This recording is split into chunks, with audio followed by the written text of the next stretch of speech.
Here's the uncomfortable truth about full mouth dental implants. Patients want it all. Perfect aesthetics, full lip support, natural speech, and flawless function. But sometimes the laws of physics and biology say, not so fast. Today, our prosthodontists at North Texas Dental Surgery are having the honest conversation about managing expectations in full mouth dental implant treatment. You'll discover why patients with severe bone loss and periodontal disease actually get the best results, how the junction between your fake gums and real gums can make or break your implants, and why the famous prosthodontic saying, if you fail to plan, you're planning to fail, is more relevant than ever. And stick around because we're revealing the delicate balance between what patients want and what's actually possible, including why pushing teeth too far forward for lip support can ruin your speech, trap food, and ultimately cause implant failure. This reality check could save you from unrealistic expectations and treatment disappointment.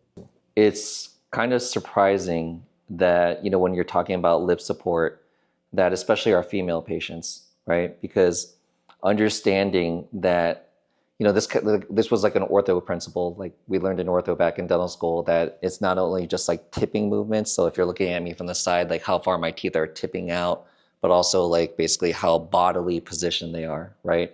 And so that nuance then affects like your lip support, meaning I totally agree with you. That's just this trend that we've seen with so many of our female patients. They're like, well, I want to have that lip support, right? I don't want to have my lips like sunk in.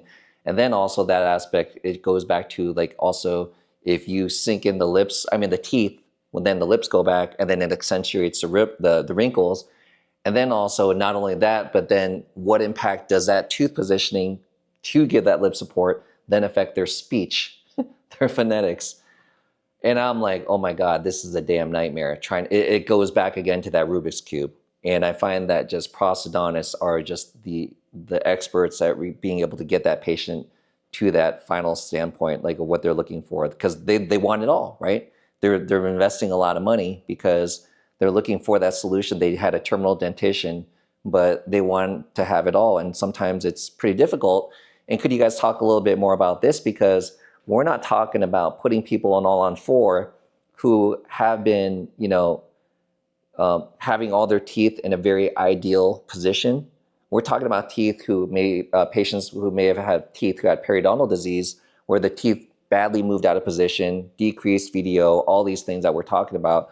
What are your thoughts about dealing with patients like that in your experience with all these All-on-4 cases that you guys have? Like, is it hard to meet patient expectations, or what are your thoughts about all that? I think it makes a lot of difference, because at the end of the day, what we're looking at is that what has the patient lost that we have to refill, essentially. Mm-hmm. So if the patient has periodontal disease, one of the things that happens is that you lose that, there's a lot of infection between the teeth. So when you take the teeth out, there's a greater loss of bone supporting structures of the teeth and the teeth.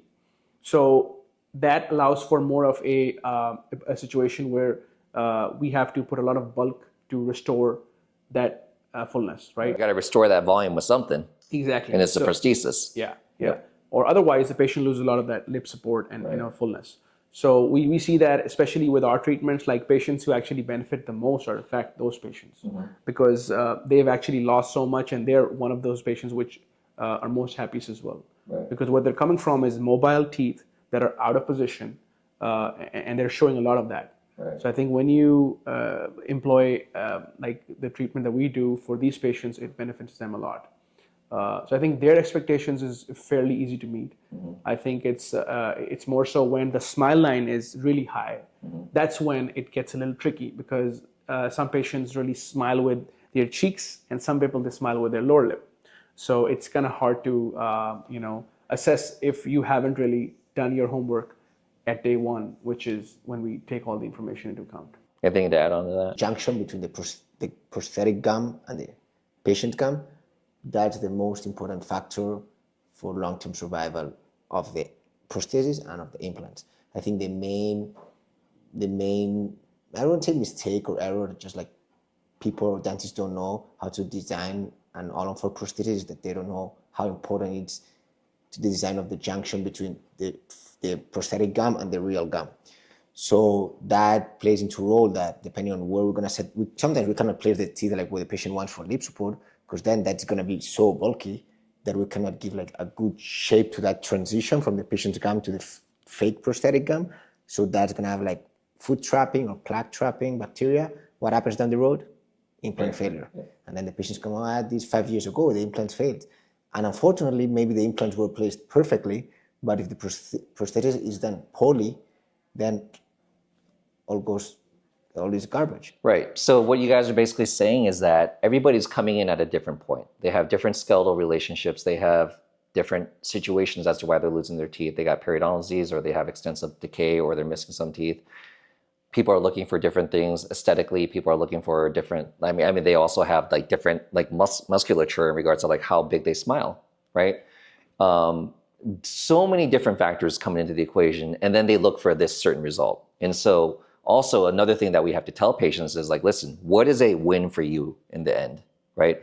And I tell that patient like, listen, we own this clinic. Like, I warranty your product. Like, you know, if you have issues, then I'm gonna have issues, like, and you're not gonna be happy.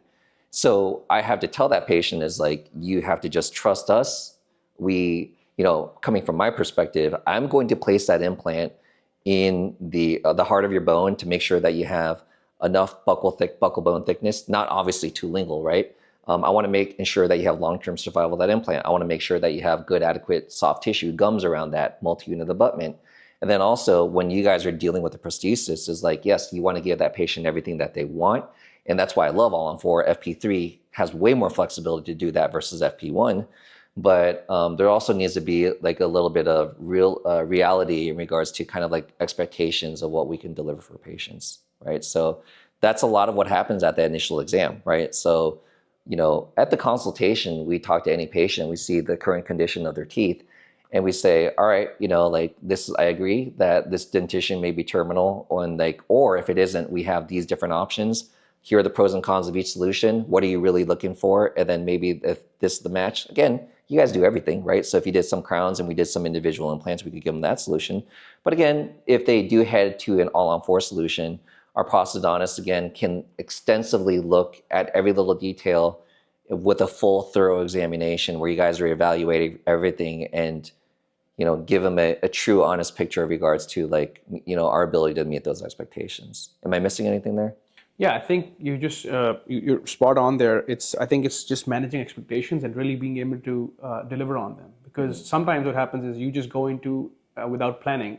So it's a very famous saying in the prostho world, like if you fail to plan, you're planning to fail, right? So you kind of have to start with what you can get the patient to, because there's always a range of what we can get the patient to, but that range has to kind of coincide with aesthetics, the speech, the function, and at the end of the day, how much bone you have to place the implants where they need to be. Sometimes we have to make that compromise as well, where kind of obviously we go with the surgeon and we tell them to place the implants there, but there's no bone there. So we have to alter that course. Right. So I think that communication and that collaboration is also key, where that essentially affects patient's bulk. Because if the patient wants the teeth far out, the implants are way in. Now the prosthesis is going to start way towards the palate from the inside. And now the patient's speech is going to get affected. Patient's going to get more food trap. Right. So I think like there's a big balance that we're working with, the big balance of a lot of factors here. Right. And that's the whole kind of beauty of this, that, you know, we get to kind of play with that balance and get the patient's expectations in line with what we can deliver. Right. So an ideal result from an all-on-4 is going to be expertise and communication between multiple different parties. Absolutely. Yeah.